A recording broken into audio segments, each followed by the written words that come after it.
আমি সর্বরী আজকে আবার যে রেসিপিটা নিয়ে চলে এসেছি সেটা হলো মাছের মাথা দিয়ে পুঁই শাকের রেসিপি। কাতলা মাছের মাথা নুন হলুদ লঙ্কা গুঁড়ো দিয়ে মেখে নিয়েছি।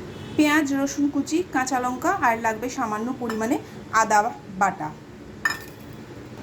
আলু কুমড়ো ডুমো ডুমো করে কেটে নিয়েছি, বেগুনটাও সেই শেপেই কেটে রেখেছি। ওটা মশলার মধ্যে তেজপাতা কাঁচা লঙ্কা শুকনো লঙ্কা 5 ফোড়ন। এখানে আমি যেটা করেছি সেটা আমি পুঁই শাকটাকে একটু ভাপ দিয়ে রেখেছি, জলটা ফেলে দিয়েছি যাতে অ্যাসিডিটিটা বেশি না হয়। কড়াইতে দিয়েছি সর্ষের তেল। মাছের মাথা লাল লাল করে একদম ভেজে নিতে হবে, কাঁচা একটু না থাকে। মাথা লাল করে ভেজে তুলে নিয়েছি। গোটা মশলা ফোড়ন দিলাম। সুগন্ধ বেরোলে পেঁয়াজ কুচি দেবো।